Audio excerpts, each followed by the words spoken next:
Well, hi there. So in this video, we're going to be doing a little bit of learning about externalities. So let's get started.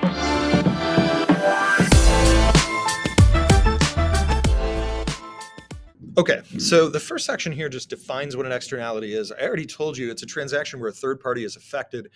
Most of the time when we talk about transactions, the only people who are affected are the seller, who's concerning their marginal cost or their private cost of producing the thing, and the buyer, who has a private benefit or demand. And again, I'm going to apologize if you can hear the bowling balls that are rolling over in the classroom above me. I don't know why they're doing this.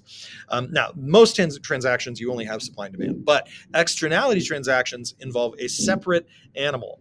You have private cost, you have the private benefit. Those are from the typical transactions, and either what we call a social cost or a social benefit.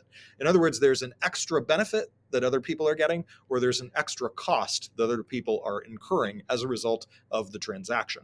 Now, there are only four types of these things. There's either going to be an extra cost or an extra benefit when you produce or when you consume. So you could have extra cost or extra benefit when you produce or when you consume. So there's four types, right? We would say that you have a negative externality in consumption. That would be an extra cost when people consume. Negative externality in production. That would be a bad extra cost when it's produced. Then you have positive externality in consumption. That's a good thing that happens when it's consumed. And a positive externality in production. That's a good thing that happens to someone else when the thing is produced. So it kind of depends on, is the good thing or the bad thing happening at the production side or the consumption side? And that's really what we're going to look at. Now, all of these are just basically supply and demand, right? So we're going to start with actually a supply and demand graph for each and every single one of these. And then we're going to add a few things to it. So we first just draw supply and demand, right? That's all we're looking at here. And then we're going to label supply and demand with some different labels that make it look a little different from how it normally is, but it's really not that different at all. It's just kind of another way that we could define what supply and demand are. So supply, as we've kind of talked about numerous times in this class, is just the marginal private cost, right? Marginal. So that's supply. That's what that is, right? Supply. It's the marginal cost curve. And so this, we would say, is the MPC. And that's the marginal private cost. We would also say that demand is the marginal private benefit. That's how much benefit you individually would get from consuming something. And the market has a private quantity, right? The market private quantity of just those two interacting. But if, for example, the consumption of this good or service led to other people having higher costs, right? So, for example, tobacco leads to other people having higher costs for their healthcare, then we would characterize this as a negative externality because there's an extra cost. And because it's occurring as a result of people consuming the product, we would basically subtract from the private benefit. We say the society's benefit of consumption is lower than what your private benefit is. In other words, because it's consumption, we're going to have demand be affected by it. And the private cost curve is also equal to the social cost. Now, there's a few folks that would draw this in a slightly different way, but what they would be drawing is negative externality in production. We're going to come back to that in a second.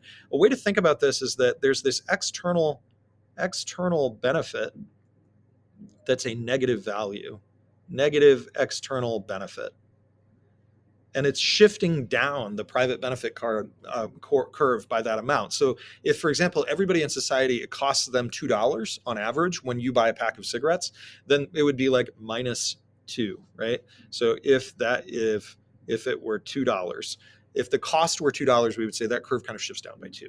Now because we have a social cost and a social benefit, we have an optimal social quantity that's less than the market quantity. And so because we're not socially optimal, we have deadweight loss. And the deadweight loss will always go from the back of that market, right? The back of the arrow is the market quantity, and it's pointing us towards the optimal. It's pointing us toward the optimal. So this is telling us that we have an optimal quantity of tobacco, and it's smaller than what the market is generating. Now let's take a look at negative externality production. Now for these, right, the private cost is the supply curve, the private benefit is the demand curve. But if it's a negative externality, we know there's going to be an extra cost, and we know it'll be occurring in the production side. So we're going to do a different supply curve. And this is saying that there's more costs when something is produced. So we're going to add an extra supply curve that's smaller than the original. So it's a smaller amount of supply. And this demand curve is now equal to our social benefit because there's not something that's happening in the consumption side, it's happening on the production side.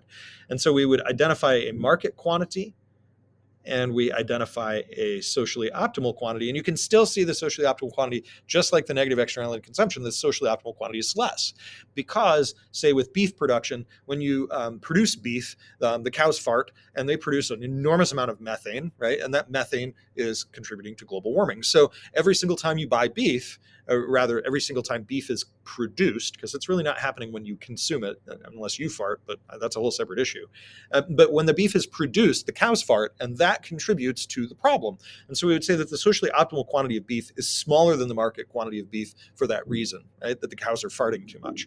So we can have the back of that marginal, or the back of that quantity that we are producing, right? That's the back of the arrowhead, and it's pointing us toward what would be considered socially optimal. Okay. Now let's take a look at the positive ones. For the positive ones, these are going to label first the marginal private cost and the marginal private benefit. And we could actually do that at the beginning of all of these, but I think it's helpful to think about it before we jump in here. It's private cost, private benefit. So we have a market quantity, Q sub M, and this would be like a vaccine. So vaccines generally lead to lower healthcare costs for other people, right? So that's the opposite of tobacco.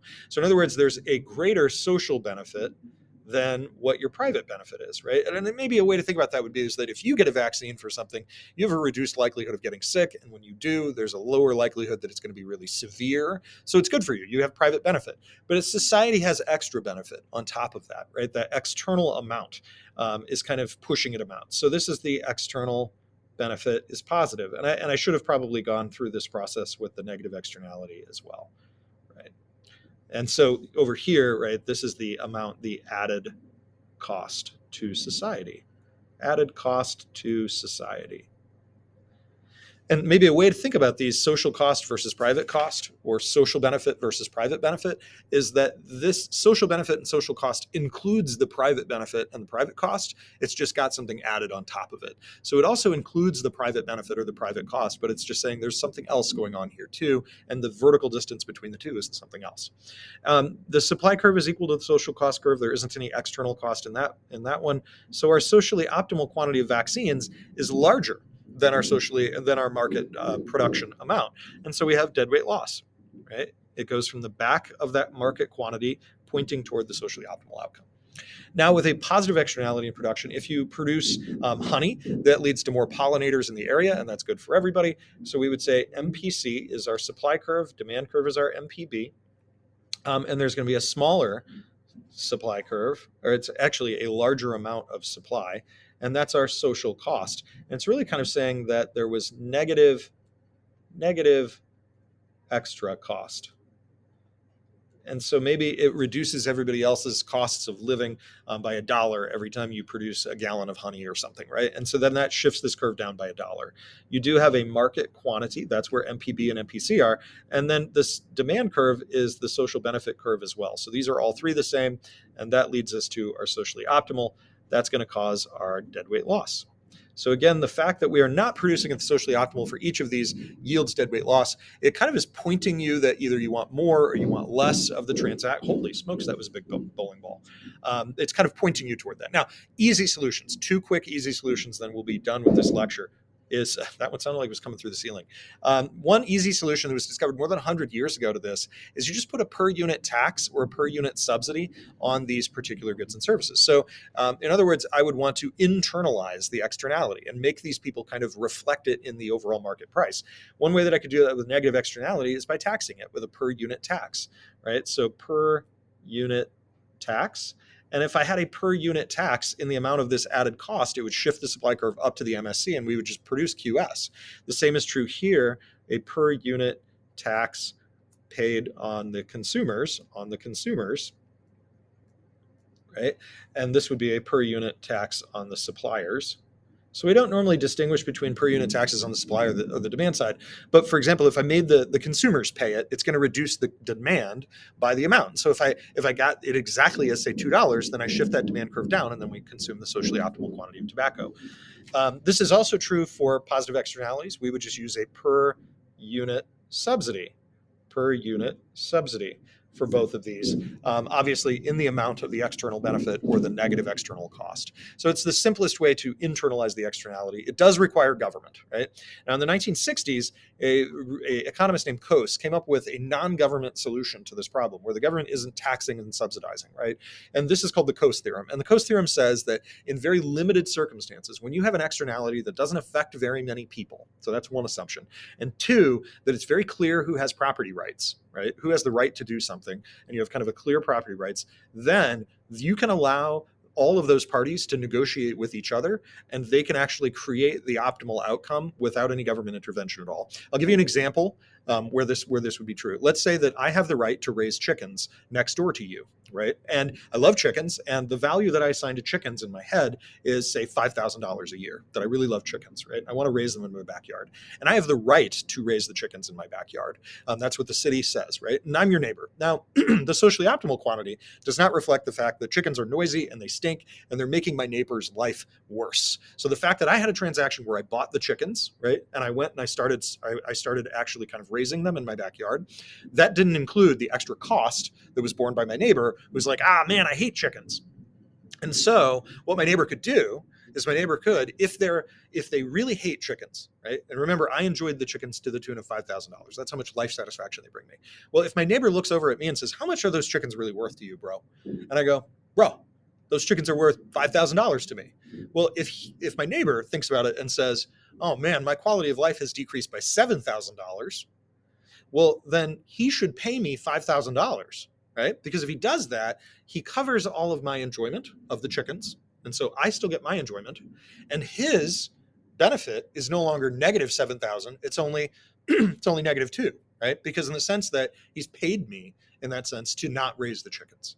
The other way is true as well. If he has the right to call the cops and say, Glossinger's not allowed to have chickens in his backyard, but let's say that I value those chickens to the tune of $5,000, and he doesn't actually value me not having the chickens very much. Maybe it only hurts him to the tune of 3,000.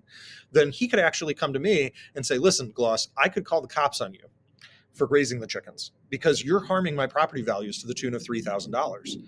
And do you want me to do that? And I would say, no. I enjoy the chickens to the tune of $5,000. And I know that it's harming you for $3,000. So let me give you $3,000. And if I gave him $3,000, then I still have a net overall benefit from having the chickens of $2,000. And he gets $3,000 that offsets that external cost to him. Right. And then he doesn't call the cops on me. So I get to raise my chickens. I get to keep $2,000 worth of enjoyment from it. And also my neighbor is satisfied. Right. I've cleared his issue in that regard. So the Coase theorem can work in certain circumstances with very clear property rights. And you allow these people to negotiate privately. Obviously, it doesn't work with externalities that are, like vaccines or honey or beef with methane or tobacco, huge millions of people being affected. Right. So it only works in these limited circumstances. But Coase did win a Nobel Prize for coming up with a way to fix externalities without using the government. And that's what I'm going to leave you on. I hope that it helped you. I'll see you next time.